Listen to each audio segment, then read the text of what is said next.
Bem-vindos à solenidade de outorga da mais alta honraria do Instituto dos Advogados de São Paulo, o Prêmio Barão de Ramalho. Hoje será realizada a outorga da edição 2021 do prêmio ao excelentíssimo senhor doutor Michel Temer. Cumprimentamos as autoridades presentes, professores, associados, diretores e conselheiros do IASP e a todos que nos honram com suas presenças. Formaremos agora a mesa diretora desta solenidade e, para integrá-la, anunciamos Dr. Edgar Silveira Bueno Filho, vice-presidente do IASP.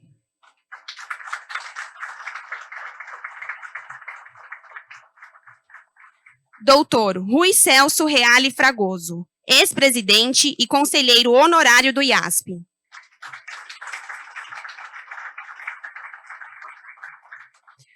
Dr. César Asfor Rocha, ex-presidente do Supremo Tribunal de Justiça. Doutora Ana Luísa Neri, diretora cultural do IASP.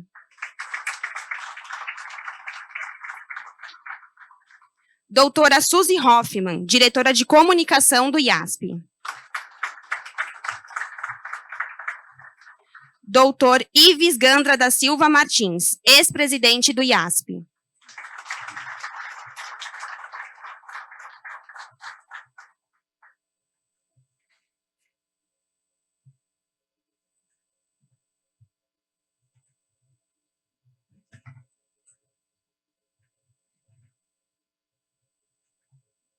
Ministro Alexandre de Moraes, vice-presidente do Tribunal Superior Eleitoral.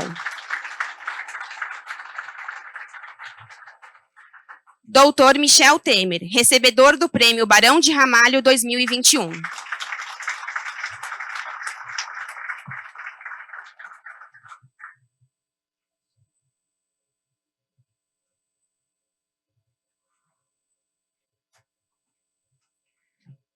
Convidamos agora o vice-presidente do IASP, doutor Edgar Silveira Bueno Filho, a fazer a abertura desta solenidade.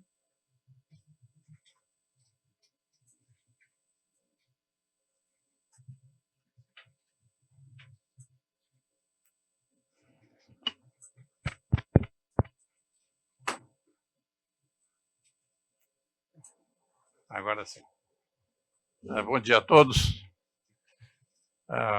Lamentavelmente, um imprevisto impede que o doutor Renato Silveira, nosso presidente, compareça a essa solenidade e coube, então, a mim, como vice-presidente, dirigir os trabalhos. Sua Excelência, o doutor Renato, iria dirigir algumas palavras aos presentes e dado que ele não comparecerá, eu farei aqui uma breve exposição no lugar do doutor Renato. Então, em vez do Renato Silveira, nós teremos um Edgar Silveira.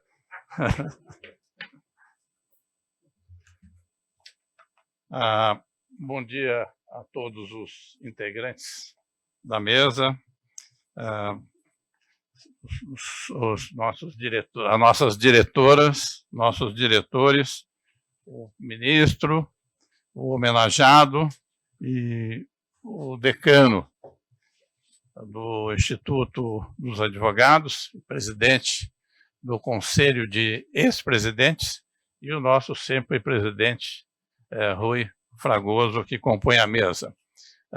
Há outras tantas autoridades presentes no auditório que eu peço licença para não mencionar.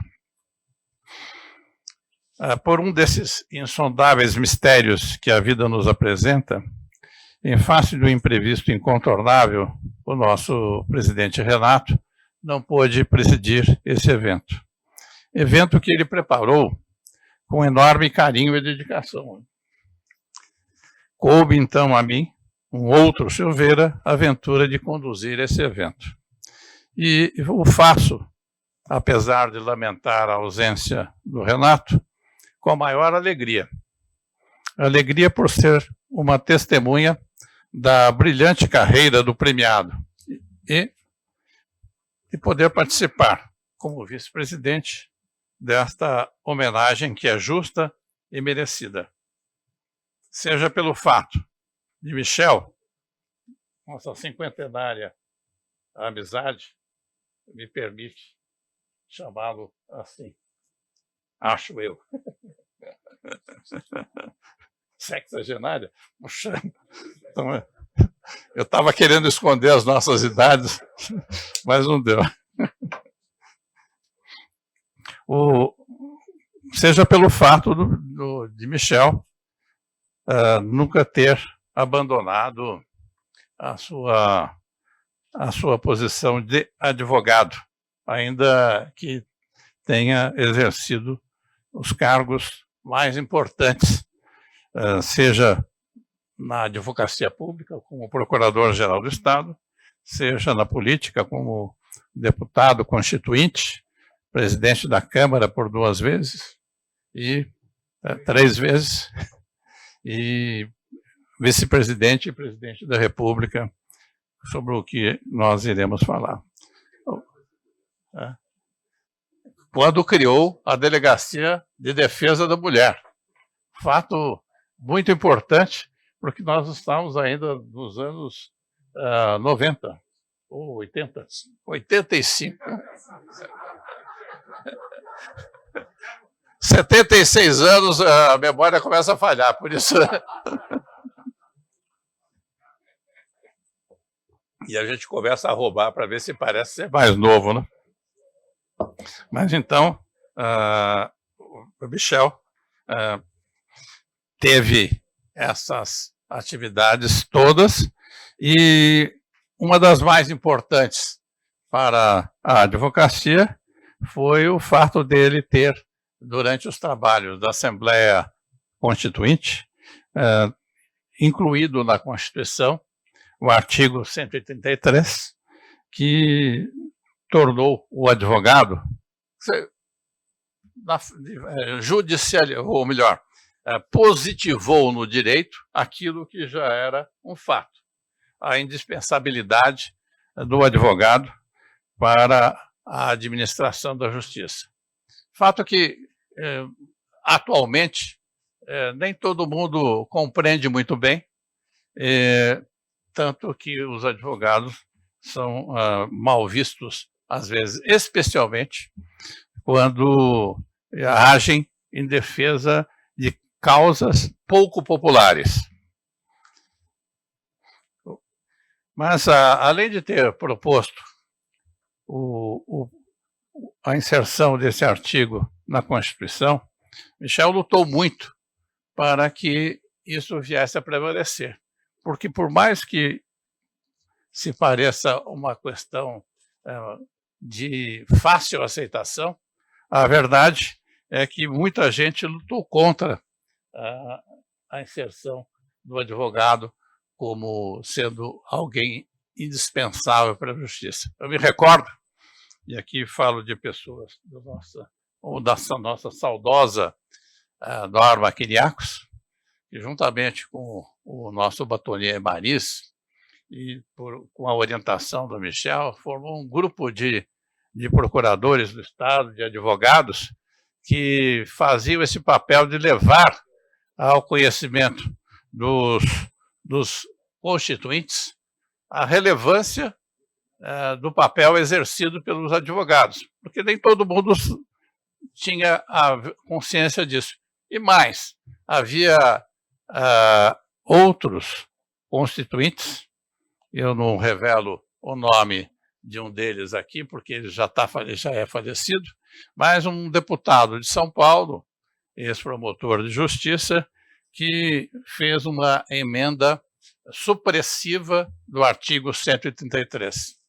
E por uma dessas coisas da vida, eu vou contar só esse detalhe aqui, a Norma Quiriacos ela mandava, ela não pedia, ela mandou que eu fosse falar com o deputado que havia apresentado a emenda supressiva deste artigo 133.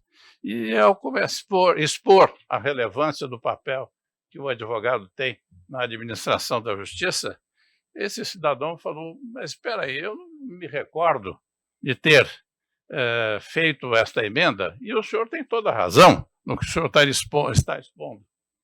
Aí ele chama a secretária e diz, mas essa emenda, deputado, essa é aquela emenda que o deputado fulano de tal pediu para o senhor apresentar. Isso é uma mão do gato, para usar uma expressão popular, estávamos querendo tirar isso. Então, vocês imaginem quanto foi árdua a batalha do Michel para que os advogados fossem honrados com esta norma inserida na Constituição.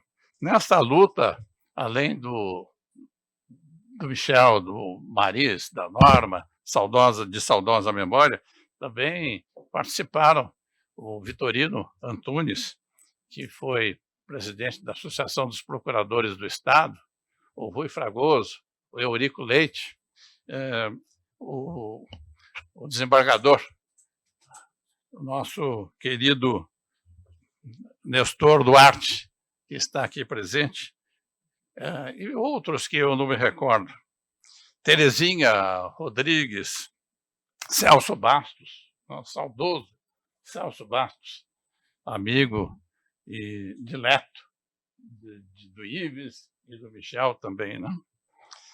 Pessoalmente, eu devo muito ao Michel e ao seu falecido irmão Fued Temer. Ambos foram meus professores de advocacia. E se querem saber qual foi o maior aprendizado que recebi do Fued, foi de ser direto e objetivo quando escrevo os meus trabalhos. Qualidade que o Michel revela com maestria. Basta ler os trabalhos jurídicos por ele elaborados. O mais significativo para mim, elementos de direito constitucional. Nessa obra primorosa, ele consegue transmitir aos leitores, em quase 250 páginas, ensinamentos essenciais do direito constitucional. Sua leitura é fácil, vazada em estilo direto e objetivo, como o doutor Fued me ensinou. Quase sem situações, tanto que o manual foi e tem sido adotado em diversos cursos de direito do país.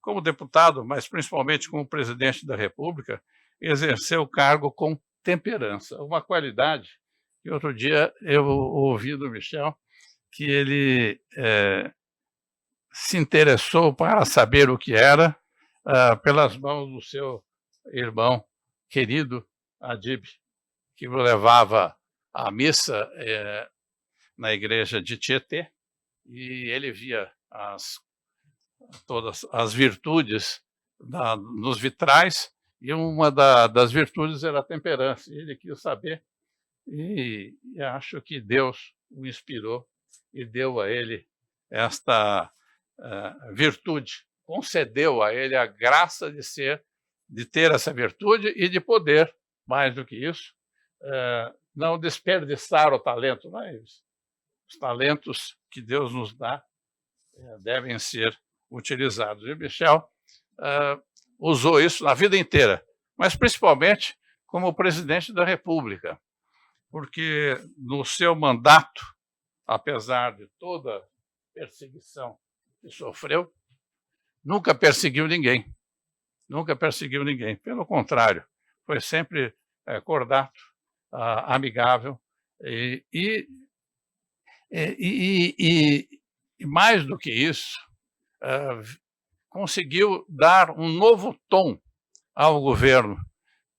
Vínhamos daquele nós e eles, nós contra eles, e o Michel fez uma ponte, aquela ponte para o futuro. Essa foi uma realização do Michel.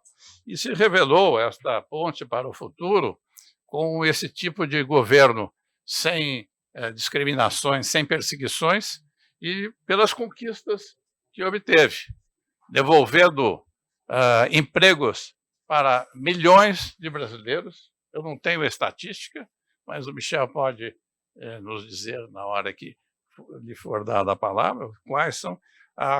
Diminuiu a inflação a patamares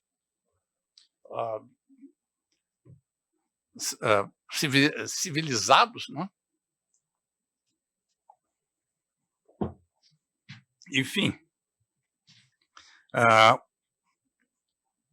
promoveu reformas que possibilitaram que o país pudesse voltar a crescer. Eu não posso deixar de mencionar que no início da minha carreira fui agraciado com uma cliente que depois se tornou minha amiga, Elis Regina.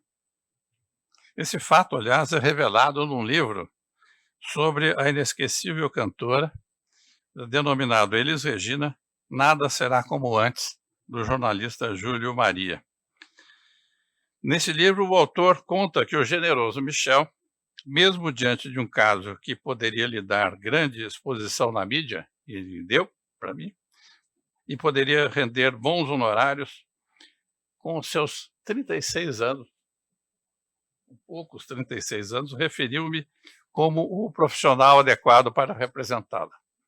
Com os honorários desse caso, eu, um jovem advogado, vindo do interior, sem nenhum cliente mais relevante, passei a advogar para uma celebridade e pude pagar boa parte do preço do meu primeiro apartamento. Muito obrigado, Michel. Com essa rápida introdução, os senhores podem aquilatar o tamanho da alegria que a providência divina me presenteou ao criar esta oportunidade de hoje. Então, vamos dar sequência à nossa sessão. Seremos honrados em ouvir o nosso colega Mariz de Oliveira, que falará pelos advogados de São Paulo, e, na sequência, ouviremos as palavras do presidente Rui e do ministro Alexandre, que nos pediu para fazer parte desta homenagem. Muito obrigado.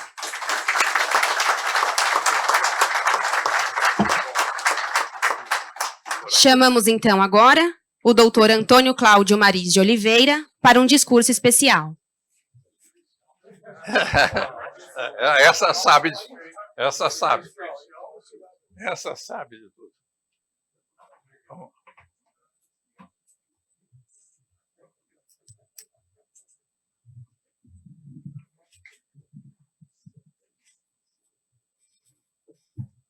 Colegas, ministros, advogados, dirigentes e ex-presidentes desta casa que compõem a mesa, homenageado Michel Temer, advogadas, advogados.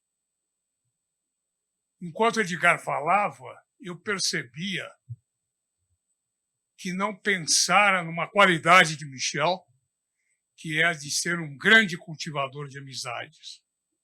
Com ele 50 anos, comigo 50 e poucos, com certeza com muitos daqueles que aqui estão, décadas de amizade.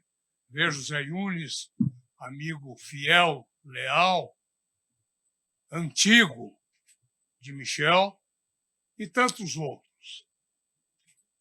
E, na verdade, o que eu quero destacar em Michel, ao lado da nossa fraternidade, o nosso relacionamento antigo, como já disse, é o seu caráter. Não for o seu caráter, Michel, não for a sua força interior, talvez você não tivesse sobrevivido aos percalços pelos quais você passou e eu testemunhei. E testemunha também como seu advogado hoje, Eduardo Carnelossi, que aqui está presente. Sofremos juntos, choramos juntos, de tristeza pelas injustiças, de alegria pela justiça que lhe prestou a Câmara e que hoje lhe prestam os órgãos do Judiciário, absolvendo-o em tudo. A sua força interior advém da sua origem, advém de Tietê, advém da sua família, advém do exemplo de seu irmão mais velho, dentre os 4 aqui de São Paulo, foi Ed Temer. Advém de Adib, advém de Elias e daqueles que permaneceram, daqueles 2 que permaneceram em Tietê. A sua força advém também da sua crença no homem. Você nunca duvidou do ser humano com as suas mazelas, com as suas grandezas, refletindo a condição humana, mas você jamais deixou-se envolver pelas mazelas humanas, mas sim pelas grandezas, pelas qualidades do homem, e sempre acreditou nisso. O sofrimento por que você passou, na verdade, passou a ser um atestado da sua grandeza. Da sua grandeza e da sua humildade. Hoje, você está pregando ao Brasil a pacificação nacional, a elaboração de um pacto nacional para que nós possamos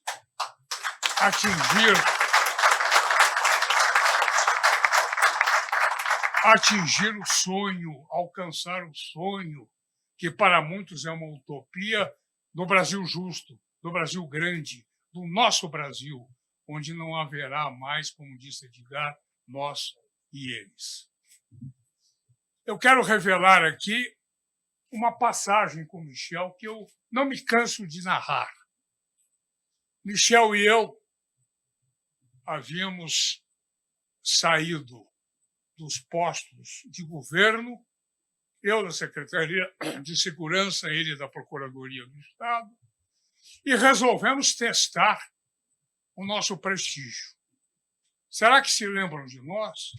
Será que, entrando em um lugar com muitas pessoas, nós seremos aplaudidos, cumprimentados, homenageados? E escolhemos um bar de São Paulo para o teste. E lá fomos nós ao Pandoro. Entramos no Pandoro, Ives. Saímos do Pandoro, ninguém nos olhou. Ninguém nos viu. Ninguém nos amou. Não fomos vaiados. E não fomos vaiados porque não fomos nem reconhecidos. A verdade é essa. E esse foi mais um percalço. Mas logo posto de lado, porque do Pandoro entramos num outro bar. E nesse bar também não fomos cumprimentados, mas enchemos a cara. E foi a nossa consolação. Michel, como disse Edgar, foi um batalhador em prol da advocacia. E esta homenagem que está sendo prestada nos dias de hoje, a medalha Barão de Ramalho, é exatamente a homenagem dos advogados de São Paulo, quiçá do Brasil, a você. A você que não teve nenhuma timidez, nenhum medo, nenhum receio de afrontar as oposições que não foram pequenas dentro do Congresso Nacional para a inserção da advocacia na Constituição. Você batalhou, você lutou, você já estava, tal como nós, prevendo que a advocacia estava precisando ser inserida na Constituição. Por quê? Porque já passávamos por uma grave crise de valorização. A incompreensão que nos acompanha historicamente se fazer de forma muito evidente já naquela ocasião. Nós que havíamos assumido a vanguarda da luta contra o golpe militar e suas consequências, estávamos recebendo uma represália de parte importante da sociedade, que não compreendia e ainda não compreende o nosso papel, Michel. Na área criminal, e você foi sensível a isso, embora nunca tivesse advogado no crime, na área criminal nós somos considerados longamanos do crime, auxiliares da prática criminosa. Nós somos coautores do delito. Ninguém se lembra que somos porta-vozes nos direitos constitucionais e legais daqueles que estão sendo por nós defendidos. Direitos esses que são de todos os cidadãos, culpado ou inocente, até porque não existe culpa anterior à declaração judicial. Ainda vigora a presunção de inocência, que muitos querem negar, e que Michel defendia. E defendia outras prerrogativas da advocacia, como defende até hoje. Em 2006, salvo engano, Michel, a nosso pedido, apresenta um projeto que se transformou em lei, salvo engano, Lei 11.767, porque os escritórios de advocacia estavam sendo invadidos. Invadidos. Entravam nos nossos escritórios, abriam os nossos arquivos, raptavam os nossos computadores. Em nome do quê? Em nome da força.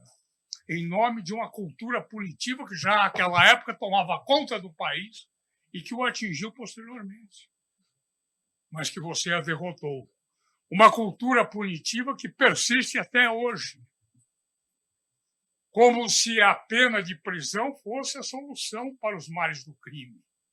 Não se preocupam com as causas do crime, se preocupam com a punição. Uma punição inócua porque é pós-crime, portanto, não evita a prática delituosa. E nem intimida o criminoso. E Michel, naquela ocasião, percebendo isso, voltou à tribuna do Congresso Nacional para de novo defender a advocacia. E o fez com brilho, com coragem, com inteligência, e conseguiu transformar aquele projeto em lei. Desta forma, Michel, o meu abraço, a minha alegria.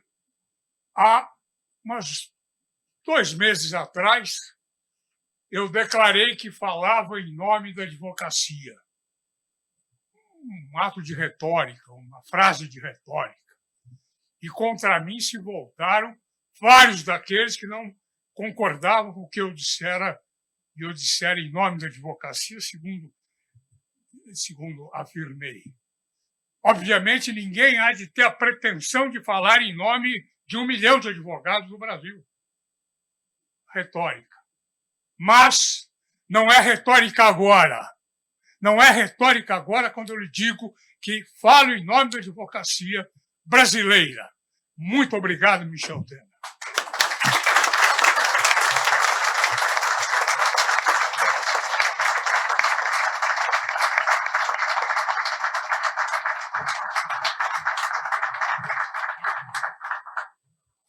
Anunciamos agora o discurso do ex-presidente do IASP, Dr. Rui Celso Reale Fragoso.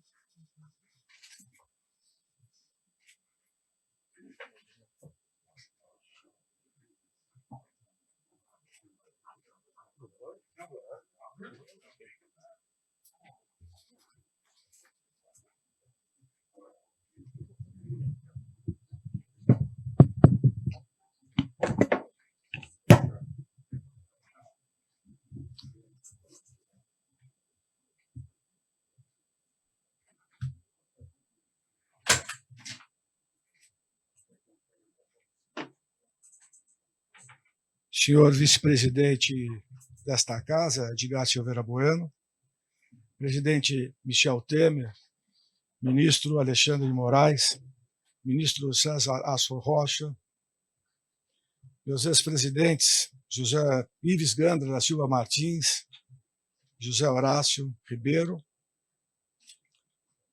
advogada Ana Luísa Neri, senhores diretores, conselheiros, autoridades aqui presentes.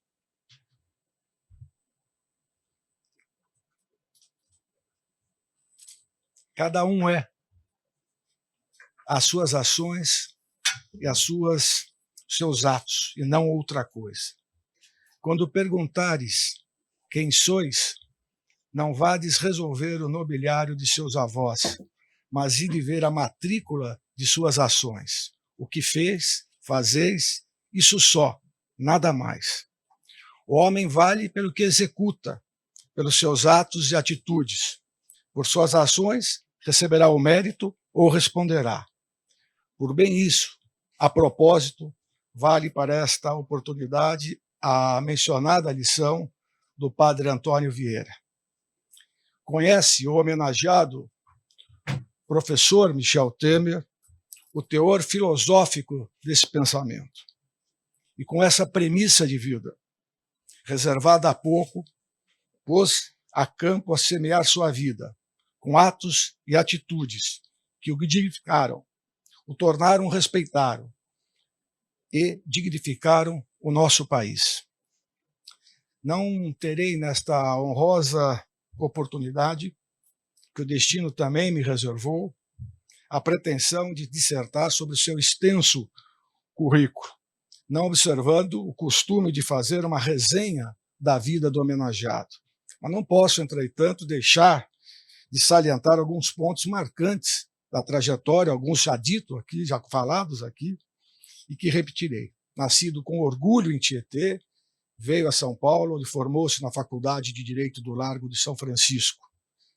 Advogado, foi professor, doutor de Direito Constitucional, professor na Pontifícia Universidade, na querida Faculdade Paulista de Direito da Pontifícia Universidade Católica, foi procurador-geral do Estado, secretário da Segurança, secretário de Governo, presidente, deputado federal, vários mandatos, presidente da Câmara dos Deputados, vice-presidente da República e presidente da República. Uma trajetória profissional extraordinária. Quero primeiro destacar, dentre tantas prestigiosas funções, a de professor. E posso falar com conhecimento de causa, pois fui seu aluno no final da década de 70, no começo dos anos 80. Não era fácil ensinar e cultivar o interesse do direito constitucional naquela época, em que vivíamos o inverso daquilo que era e deveria ser o direito constitucional ministrado em sala de aula. Período tenebroso para o Brasil, do longo regime ditatorial. Mas ainda assim, o professor Michel Temer conseguia despertar permanente interesse e participação de seus alunos, já fazendo-nos refletir entre a essência do direito constitucional e as deformações existentes e vigentes, mas prevendo o retorno da plenitude do Estado democrático de direito que se restabeleceu, em definitiva, a partir da Constituição de 88 e especialmente das eleições presidenciais de 1989. Procurou sempre o professor Michel Temer, como professor de Direito Constitucional, uma abordagem do direito mais realista, funcional e capaz de conceber, pelo núcleo constitucional, o direito como realidade social viva em pleno desenvolvimento, onde as matrizes democráticas norteariam ou deveriam nortear a sociedade brasileira. Trouxe à baila e nos levou, alunos, à reflexão do direito constitucional como combate ao arbítrio e à prepotência, responsáveis pela insuperável dificuldade que alguns ou muitos ainda possuem de aceitar os contrários e de conviver com ideias adversas à sua vontade e à sua falsa verdade. O professor universitário, o autor de inúmeras obras jurídicas e de poesias, o intelectual Michel Temer, formou uma geração de alunos críticos ao Estado vigente e ansiosos pelo retorno democrático e depois pela manutenção permanente dos valores da democracia. Cada um de nós, e aqui falo, professor, como seu aluno, tem gravado a forma elegante, eloquente, culta e firme de suas aulas e posições constitucionais, as então vigentes e aquelas que deveriam ser a essência do direito constitucional e da democracia. Aliás, consubstanciadas, dentre outras tantas, e particularmente pela magnífica valorização do advogado, aqui já retratada pelo Maris, na Constituição de 1988. deputado federal constituinte, que foi símbolo de uma Constituição que é uma história de sucesso, porque ela fez a transição de um Estado autoritário, intolerante e violento para um Estado democrático de direito. Constituição essa, hoje, criticada pela sua extensão e centenas de emendas. Aqui, eu represento uma geração de afortunados, seus alunos. Por isso, por sua excepcional personalidade, por sua existência voltada ao direito, na mais ampla e variada dimensão, o professor foi e é o mestre de todos nós. Talvez uma das missões mais sublimes reservadas ao ser humano é aquela exercida pelo professor, ou seja, quando o mestre não só expõe, mas conduz o aluno à reflexão. Traçado com brevidade e parcimônia a brilhante vida acadêmica do professor e jurista, ter-se-ia de fazer a do homem público, não meramente a do político. E como o famoso estadista Péricles, em célebre discurso retratado pelo historiador Tucídides, exortava os homens bons e cultos a tomar parte ativa na vida pública. O presidente Michel Temer assim o fez. E, dentre tantas outras funções, ocupou a mais importante, reservada ao cidadão brasileiro, a de presidente da República. Assumiu a presidência num momento tormentoso para a nação. E, como exigia, teve atuação firme, serena e equilibrada, enfrentando as prioridades que o executivo deve dar à solução dos cruciantes problemas da pobreza, do desemprego, da educação, da economia e da saúde. Em sua passagem pela presidência, reuniu e resumiu a postura do estadista.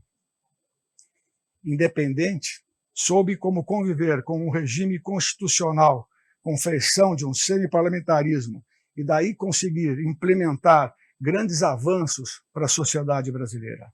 Fez política, e na política, na acepção mais adequada da palavra, a arte de conviver com ideias contrárias e superá-las.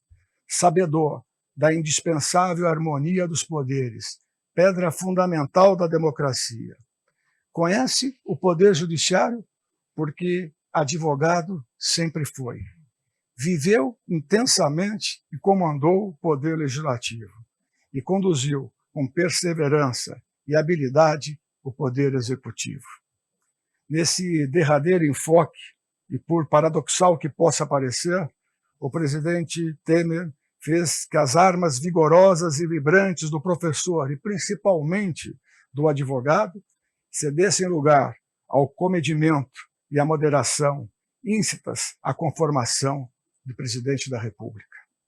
Na verdade, presidente Michel Temer, em cada função do poder, complementando-se recíproca, harmônica e independentemente, vivenciou Vossa Excelência um mundo paralelo e uma realidade diferente da outra, mas sempre tendo em vista um objetivo comum, a realização dos anseios de progresso, da fraternidade e da diminuição das desigualdades sociais.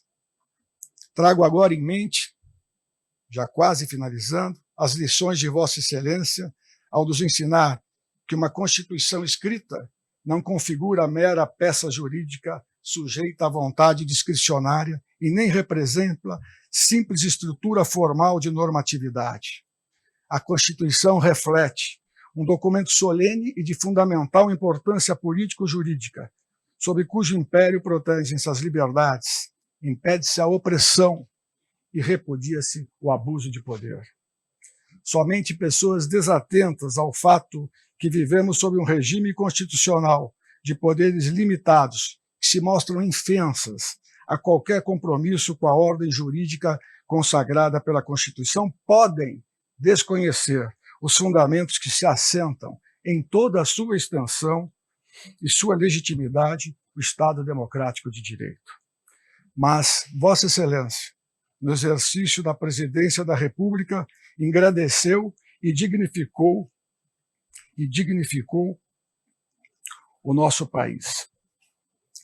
E neste momento em que o mundo vive uma inconcebível guerra e ainda enfrenta, espero, o fim de uma devastadora pandemia, peço licença para assinalar que esta homenagem à medalha Barão do Ramalho, a maior honraria outorgada por esta centenária Casa de Cultura, não se restringe somente com alusões pessoais, ainda que justíssimas, mas também com a cogitação de questões relevantes realizadas em benefício da nação.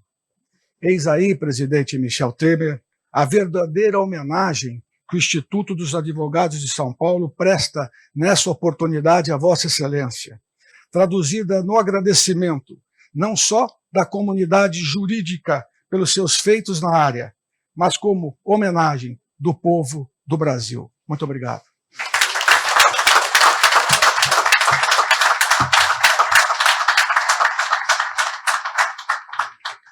Com a palavra agora, o ex-presidente do IASP, doutor Ives Gandra da Silva Martins.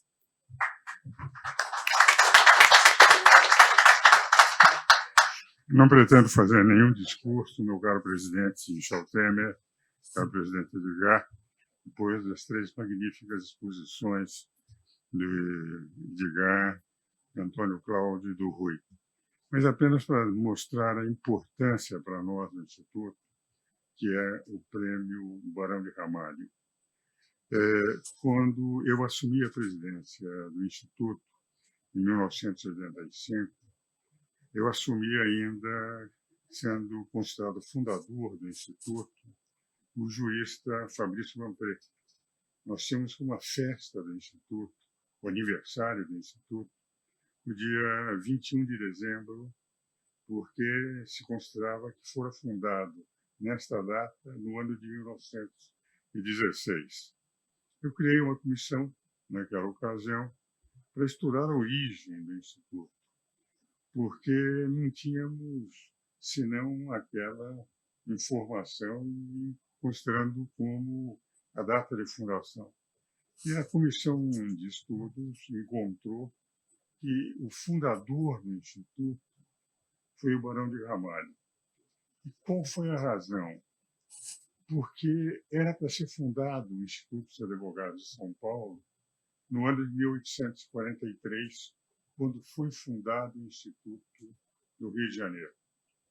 No Rio de Janeiro se fundou, porque se entendia que o Rio, não tendo uma faculdade de Direito, mas sendo a capital do Império, deveria haver um instituto que congregasse mais do que os advogados, os juristas, aqueles professores, aqueles que tinham um encaminhamento maior, não só da advocacia, mas da doutrina do direito. E em São Paulo se proibiu que se fizesse, porque quando se quis fundar um grupo de juristas, os professores da Faculdade de Direito da Universidade de São Paulo entenderam que São Paulo não precisava, que já tinha a Faculdade de Direito. Os doutrinadores estavam na Faculdade de Direito. Então, levou algum tempo, quando o Barão de Ramalho disse: nós precisamos ter uma casa fora da faculdade para que os juristas se encontrem, para que os juristas possam representar algo diferente da própria advocacia, embora congregando advogados ao ponto de a Ordem dos Advogados ter nascido dos Institutos dos Advogados. Em 1874, nós descobrimos, ele fundou, por termos encontrado a folha da província de São Paulo, do Diário Oficial da província de São Paulo, em que se mostrava a fundação do Instituto. E daí encontramos, e está aqui na nossa história, toda a atuação até 1891, tendo Rui Barbosa participado, uma série de outros juristas, e se percebeu que a figura do Barão de Ramalho era, do ponto de vista de jurista, uma figura excepcional. Foi quando, na minha gestão, se pensou em se ter um prêmio que, enfim, foi criado com o título de Barão de Ramalho, como a maior homenagem do jurídico. Então, de rigor, no Instituto dos Advogados, ao contrário da Ordem, que é a casa do advogado, é fundamentalmente a casa do jurista, daqueles que produzem o direito, que auxiliam a conformação, como eram os jurisconsultos romanos. E o Barão de Ramalho personifica aqui no estado de São Paulo não só a figura que fundou o Instituto, mas que deixou claríssimo a importância do jurista dentro da vida do direito. Só para encerrar, porque não é um discurso, era apenas um esclarecimento, eu fui colega de turma do seu irmão Fued, você sabe.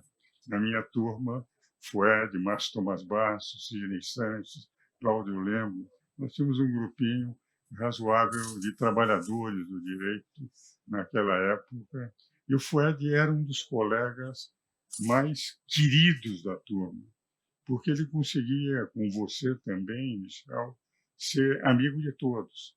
Era impossível dizer que alguém pudesse um dia ser inimigo do Fued.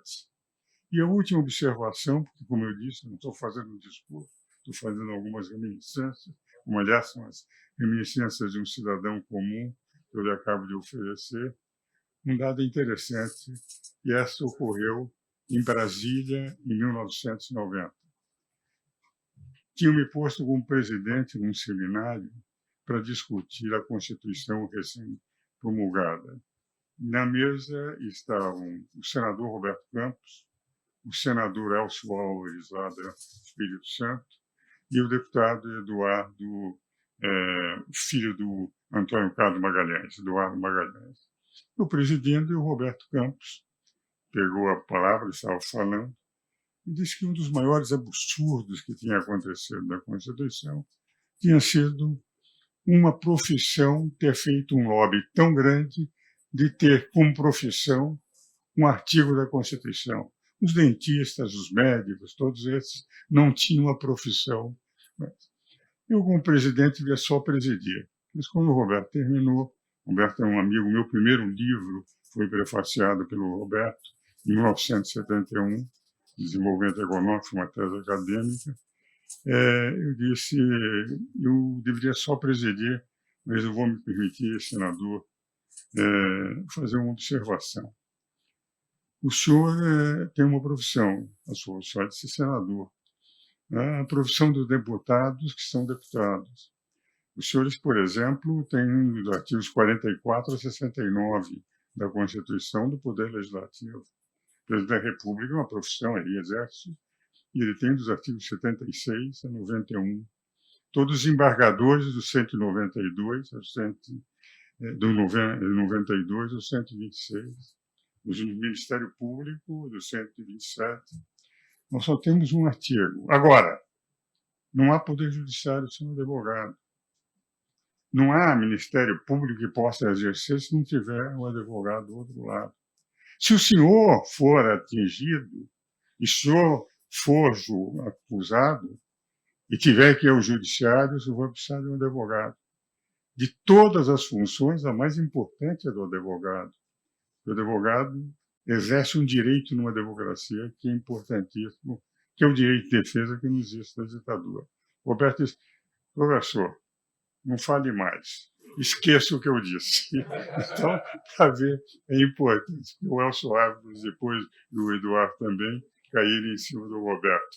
Mas é com o maior humor e com maior tranquilidade, esqueça o que eu disse, para mostrar a importância do seu artigo 133. Não era um discurso, eram algumas observações de um velho de 87 anos, não de 76. Mas que nesse ponto, como dizia, eu estava brincando com eles quando cheguei, eu pareço um pouco como o Parthenon, isto é, estou em ruínas, mas ainda sou lembrado às vezes.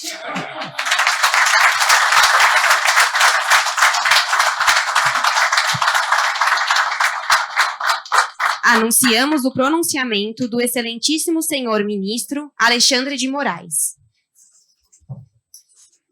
Bom dia a todos. Eu cumprimento vice-presidente Edgar Silveira Bueno Filho, em nome dele, cumprimento todos os advogados, nosso presidente Michel Temer, doutor, meu amigo, há muito tempo, Rui Celso Reale Fragoso, meu professor Ives Gandra, o ministro César Asfor, as doutoras Ana Luísa e Suzy Hoffmann, aqui à mesa. Obviamente, eu não farei nenhum discurso, até porque tudo já foi dito.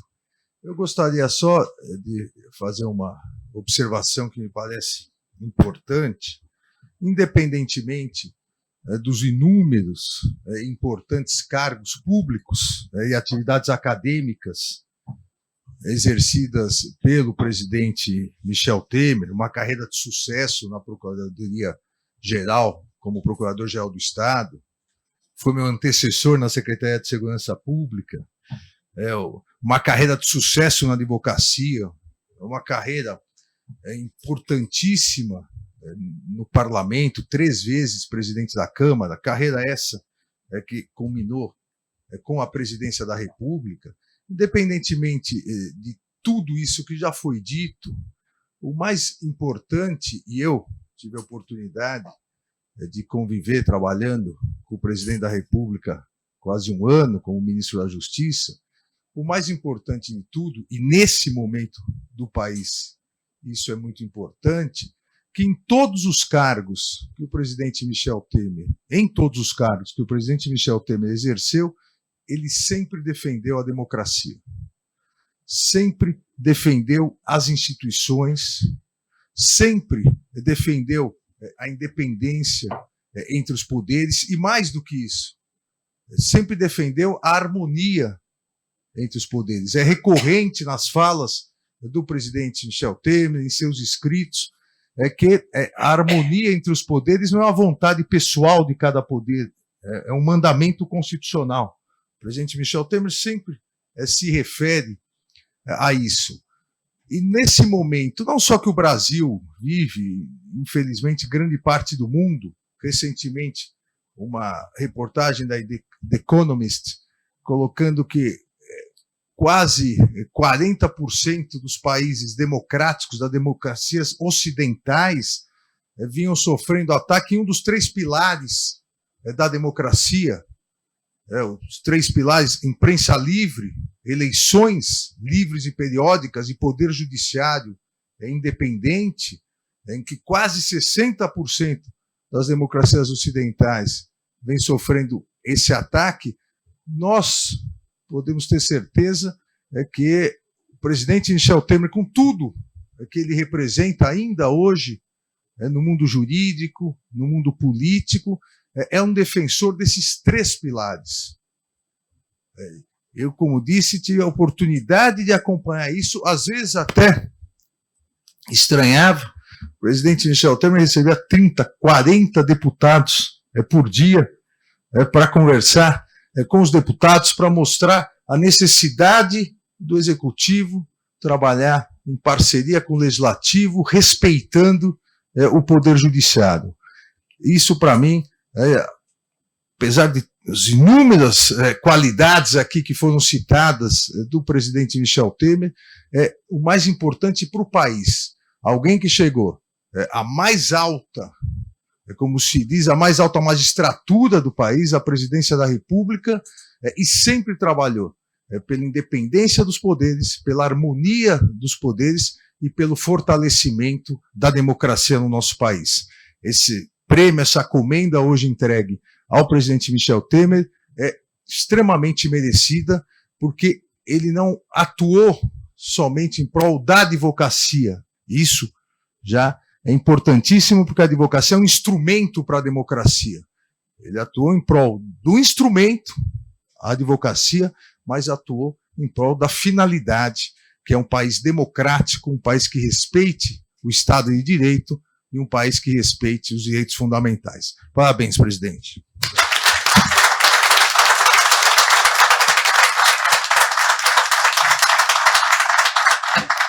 Senhoras e senhores, neste momento convidamos o vice-presidente Edgar Silveira Bueno Filho e o doutor Michel Temer para se deslocarem à frente da mesa para a outorga do Prêmio Barão de Ramalho 2021.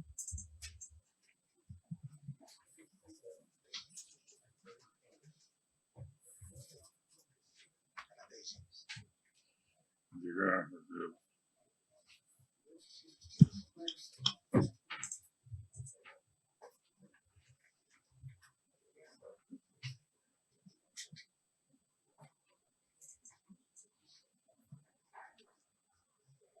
Caro presidente Michel Temer, agora de forma mais solene, faço, em nome do Instituto dos Advogados, a entrega da medalha e do diploma do Prêmio Barão de Ramalho.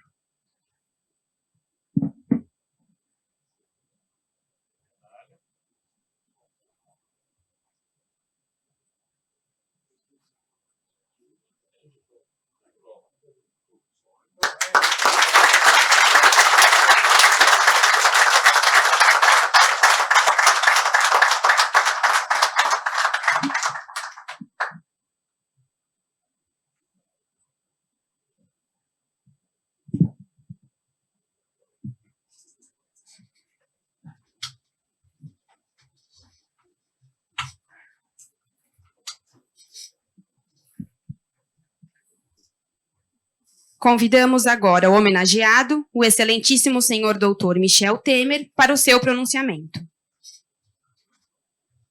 Olha, meus amigos, eu vou genericamente cumprimentar a todos, não é? E tanto os que estão à mesa como estão no auditório são autoridades. Eu vejo aqui desembargadores, advogados, membros do Ministério Público, da Procuradoria e velhos amigos. Eu considero até, Edgar, que esta é uma reunião de amigos e pautada exatamente por esta extraordinária informalidade em que todos se manifestaram. E eu, evidentemente, em primeiro lugar, aqui um pequeno gesto solene, quero agradecer ao Instituto, né? A gentileza, a delicadeza com que me homenageiam. E peço que transmita ao nosso presidente, ao Renato, e a todos os conselheiros que estão aqui, os que não estão, não é? Este agradecimento. E a certeza de que, interessante, aqui acho que nós estamos fazendo mais uma conversa, de modo que o meu discurso, como lembra o Ives, como lembrou o ministro Alexandre e todos, né? O nosso Rui Reale, o próprio Edgar e o Maris, velho amigo, né? Nós estamos aqui de uma maneira extremamente informal. Exato e precisamente nessa informalidade é que eu quero aproveitar o momento para dizer interessante, nós todos aqui somos da área jurídica e o Ives levantou muito bem que esta não é uma casa apenas dos advogados, mas da classe jurídica em geral, não é? Portanto, incluindo todos aqueles que militam na área jurídica, não apenas os advogados. Mas eu começo me referindo um pouco a essa história dos advogados, né, que o Maris mencionou. Aliás, na época, o Maris era presidente da Associação dos Advogados, da Ordem dos Advogados, aqui em São Paulo, e nós levamos aquela tese da indispensabilidade do advogado como para a administração da justiça, para dar justiça, né? E sobre ser indispensável, também inviolável por seus atos e manifestações. E é interessante que naquela oportunidade, até menciono este fato, houve muito combate, o Edgar tem razão, muito combate a esta tese, etc., né? Mas nós conseguimos trabalhar muito, eu devo dizer até que o relator era o Bernardo Cabral colaborou muito, e no dia final, quando foi aprovada a emenda, interessante, quem se opôs a ela foi uma figura aqui mencionada, uma grande figura intelectual da maior suposição, era senador na época, senador constituinte, ele foi à tribuna para combater exata e precisamente com esses argumentos que o Ives aqui revelou. Como é que nós vamos colocar uma profissão na Constituição, não é? Aquilo é corporativismo, etc., né? E quando eu fui sustentar para contestar o que ele dissera, e até a presença dele nos ajudou muito, eu disse, interessante, eu estou muito feliz por ter tido a oração anterior feita pelo senador fulano, né? Porque ele é de um outro sistema, um sistema do autoritarismo, ele ignora que nós estamos fazendo uma Constituição que tem, na verdade, 78 incisos no artigo 5º, reveladores dos direitos individuais, e que não são exaustivos, mas meramente exemplificativos já que um dos parágrafos ainda dizia, olha aqui, o elenco aqui estabelecido não exclui a invocação de outros derivados da interpretação constitucional ou dos tratados internacionais que o país assine referentemente aos direitos individuais. De modo que é com muita tranquilidade que eu percebo que alguém que operou no autoritarismo agora vem impor-se a esta fórmula. Portanto, não é corporativismo, é, na verdade, a aplicação dos direitos individuais, é a preservação dos direitos individuais. E como disse o Edgar, não é apenas, isso foi apenas a consolidação, a judiciação, tornar jurídico um fato, que era a indispensabilidade do advogado, até o fundamento, já que a jurisdição é inerte, ela só opera, só age se houver provocação, seja a hora do Ministério Público, hora da advocacia. E isso ajudou muito naquela oportunidade. Mais tarde, o Mariz me procurou para, em face da invasão de escritórios de advocacia, para propor um projeto de lei. E eu confesso que eu acabei propondo, mas na justificativa eu disse, olha, é com grande pudor intelectual que eu apresento este projeto, porque afinal isso já está previsto na Constituição, não é? Mas aqui eu quero revelar um fato que nós, da área jurídica, compreendemos bem. As pessoas não têm apreço pelo texto constitucional, não é? Eu me recordo do professor Seabra Fagundes, o velho professor Seabra Fagundes, que nos tempos do autoritarismo dizia, olha aqui, se estiver na Constituição, as pessoas não dão a menor atenção. Se for para a lei ordinária, já começa a olhar. Se for decreto do Executivo, não há dúvida, começam quase a aplicar. Agora, se for portaria, que na origem é a ordem do porteiro, todo mundo cumpre. Então, quer dizer, ele revelava com isso o desapreço que nós temos pela Constituição, e que é uma coisa não apenas do passado, mas uma coisa do instante, é uma coisa permanente. As pessoas não levam a sério as instituições. E como isso é da área jurídica, como disse o Ives, é interessante que nós, da área jurídica, não é, Ives? Nós somos muito vocacionados para a democracia, porque é interessante, nós, da área jurídica, nós vivemos da contestação. Eu, advogado, peticiono, recebo uma contestação. Eu, juiz, dou uma sentença, recebo data vênia e vem uma contestação. Isto nas várias esferas dos tribunais, inclusive dos tribunais superiores. Eu, o Ministério Público, dou uma manifestação, vem a contrariedade. Eu, delegado de polícia, concluo o inquérito, vem a contrariedade, a contestação, de modo que nós vivemos da contestação. Ora bem, a democracia é o regime da contestação, não é? Da contrariedade, da controvérsia. Então, nós, da área jurídica, reitor Zé Vicente, nós estamos muito inclinados, muito, digamos, organizados, muito preparados para exercitar a democracia. Não é sem razão que toda a classe jurídica, ministro Alexandre, não é? Sustenta a democracia. E sustenta, talvez instintivamente, com base na Constituição. Porque é interessante, eu costumo dizer que nós outros todos, que ocupamos os mais variados cargos na administração pública, nós não somos autoridades primárias, nós somos autoridades secundárias. Nós somos as chamadas autoridades constituídas. E se constituídas somos, é porque alguém nos constituiu. E só nos constitui quem tem autoridade, não é? E quem tem autoridade, quem tem poder. E o que é que a Constituição diz que tem poder? Diz o poder do povo. Não é regra de palanque político, não é? É regra jurídica. Todo poder emana do povo e seu nome é exercido. Então, quem tem poder, primeiro, primacial, preambular, inaugural, é o povo.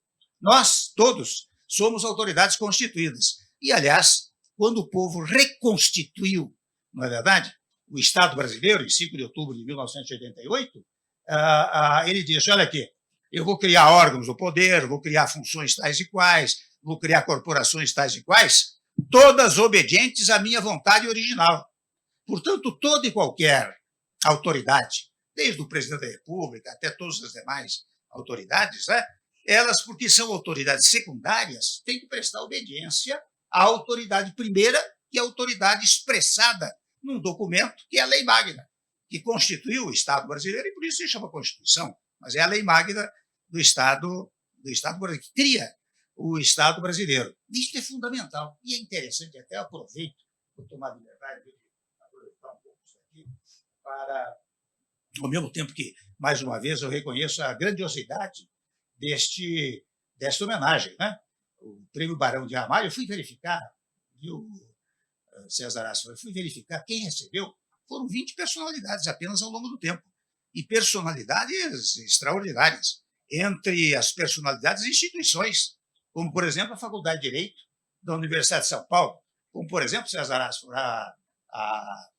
o Superior Tribunal de Justiça, além de pessoas e instituições. E foram 20 ao longo do tempo, num organismo criado, como disse o Ives, em 1874, por Joaquim Inácio de Ramalho, que era o Barão de Ramalho. Não é?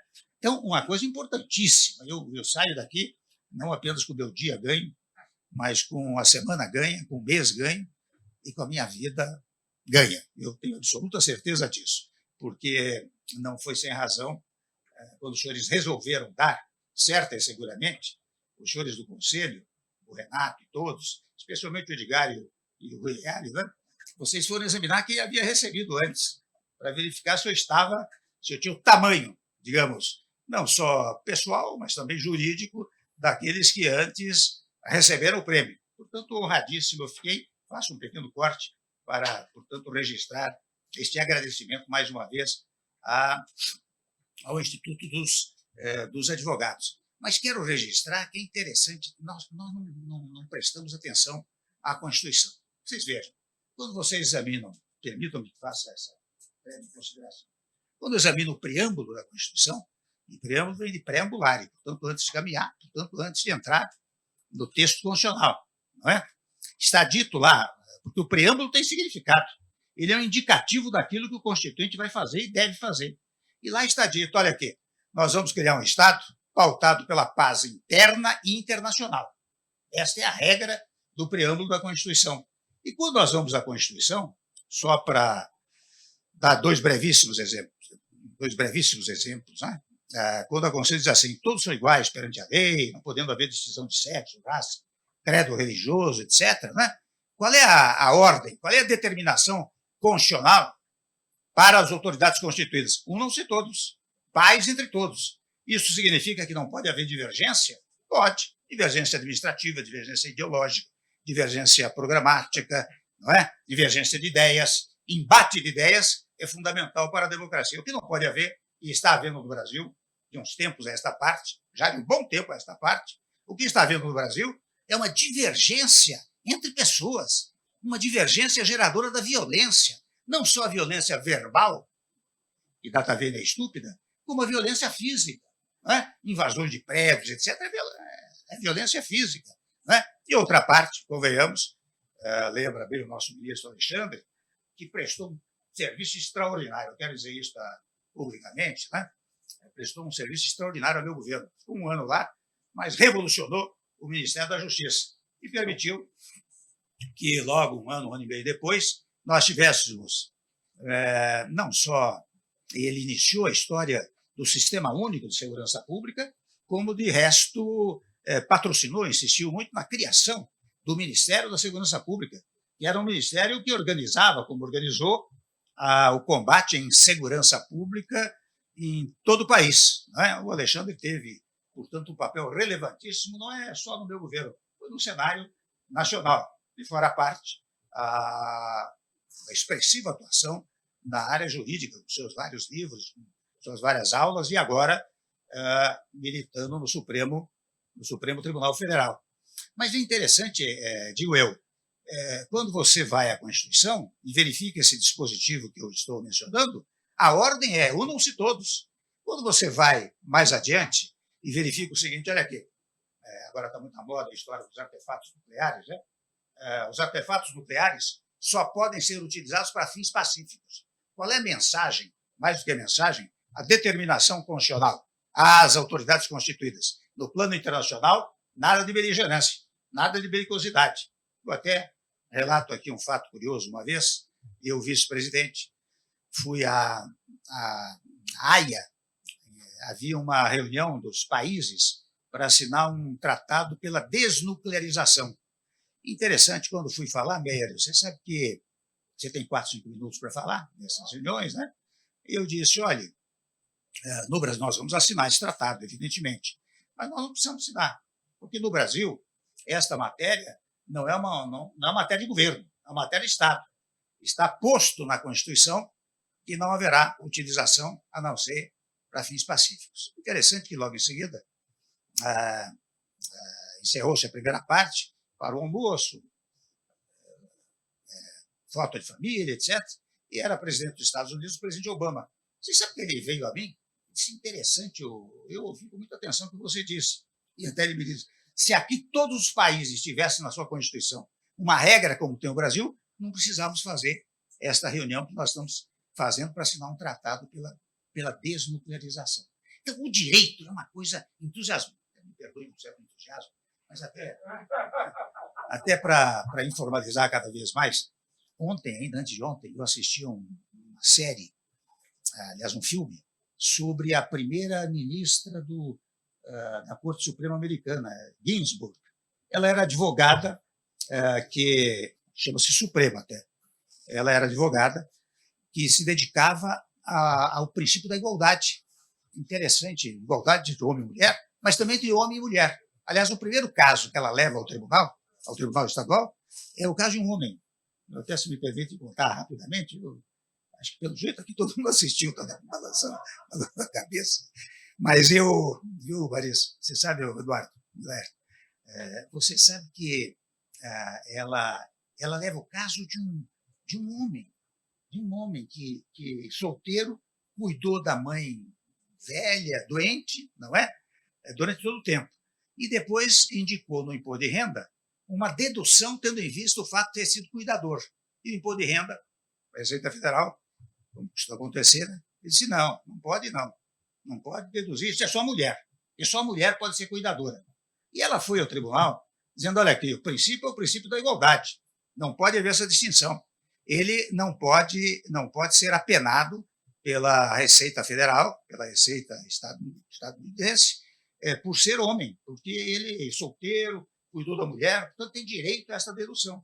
E foi quando se deu, precisamente, esta vitória da igualdade. E depois, evidentemente, ela lutou ao longo do tempo, né, está demonstrado lá, no Supremo, pela igualdade absoluta entre as pessoas. Veja que é uma sutileza extraordinária. E o direito é cheio de sutilezas. Eu me recordo até de uma outra série, um documentário também, narrado por aquele ator americano, Will Smith. São vários capítulos, né? Em que, logo depois da libertação da escravidão nos Estados Unidos, estabeleceu-se a Emenda Constitucional 14. E esta Emenda Constitucional estabeleceu o princípio da igualdade entre todos. E daí, em primeiro lugar, os homens de cor, os afrodescendentes, né, foram ao Supremo a Corte Suprema para pedir a aplicação do princípio da igualdade. Foi quando o Supremo decidiu iguais, porém separados. E isso é que deu a segregação, não é? Vale a pena até assistir, porque nós, advogados, nós vivemos disso. Advogados, juízes, condutores, né? E depois vieram todos os outros pleitos, né? Dos estrangeiros que eram perseguidos nos Estados Unidos e, afinal, mais recentemente, até a questão de gênero, a questão dos homossexuais. E só foi decidida pela Corte Suprema há 4, 5 anos atrás, embora a Emenda Constitucional da Igualdade seja de 1865, 1867, por aí. Então, meus amigos, eu estou dizendo essas coisas, aproveitando a gentileza dos ouvidos atentos, né, para dizer que, mais uma vez, eu quero agradecer extraordinariamente, digamos, muita emoção até, e a emoção aqui não é palavra, é sentimento, não é? Ao Edgar, ao Ives, ao Alexandre, ao Rui Ali, ao Maris, a todos aqueles que se manifestaram com palavras enaltecedoras da minha personalidade, né? Eu reconheço que eu não tenho, digamos assim, eu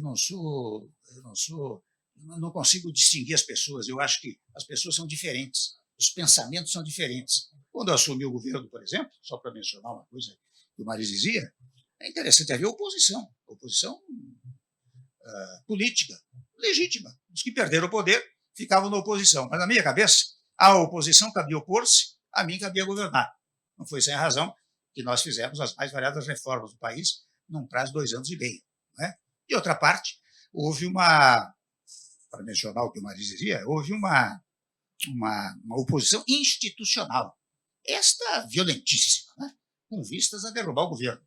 Até havia um cidadão, que eu até o excluo da área jurídica hoje, que dizia, olha aqui, vejam que coisa grave na área jurídica. Eu apresento uma denúncia, se não der certo, eu apresento outra, se não der certo, eu apresento outra, assim eu vou apresentando até derrubá-lo. É uma coisa extraordinária, extraordinária, incompatível com o direito, incompatível com a razoabilidade até da vida humana, não é? Então, é interessante, mas ao longo do tempo, aí o Maris que me ajudou, o Carnelos, né? Ao longo do tempo é interessante, vejam, o mundo vai mudando, as coisas vão mudando. O sujeito apresenta lá uma denúncia de 150 páginas e depois o juiz, em 8 páginas, não precisa nem instruir o processo. É tão despropositada a denúncia que não é preciso instruir coisa nenhuma. Isso é um em seguida a outro, né, Maris, né, Carnelos? Uma em seguida a outra. Mas o que significa isso? Eu quero saudar este momento, porque é um momento, ministro Alexandre, em que as pessoas estão percebendo que é preciso levar a sério os dispositivos constitucionais da ampla defesa, não é? Do contraditório, etc. Né? Quero aproveitar para salientar que hoje o mundo está mudando, porque é interessante como a opinião pública influencia muitas vezes a conduta, influencia a imprensa, que gera a opinião publicada, e a imprensa gera, muitas vezes, a manifestação até de setores da área jurídica. Ficam impressionados, para não dizer muitas vezes acovardados. Não é? Então, é preciso fazer como o ministro Alexandre, como outros tantos senhores desembargadores que estão aqui, o Paulo Alcides e tantos, não é? Que diz, olha aqui, o meu papel, meu quadrado constitucional, foi isso que o povo determinou, é aplicar o direito. Não importa como se deve, qual será a repercussão dessa aplicação. Se quiser, pode modificar o direito. Aliás, isso já faz parte de outra ciência, que é a ciência política. A ciência política é a ciência das indagações. Você pode modificar a ordem jurídica, mas enquanto existir a ordem jurídica, você tem que mantê-la tal como está, como tem feito aqueles prezados amigos que aqui hoje se encontram. Palavras finais.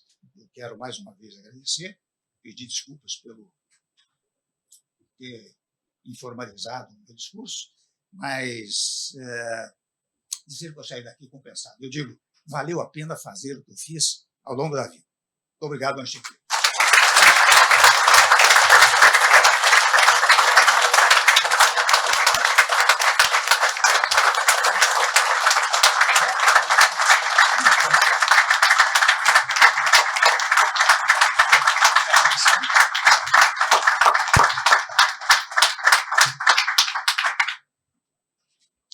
O IASP agradece a presença de todos, especialmente do excelentíssimo senhor doutor Michel Temer, a quem parabeniza pelo prêmio recebido.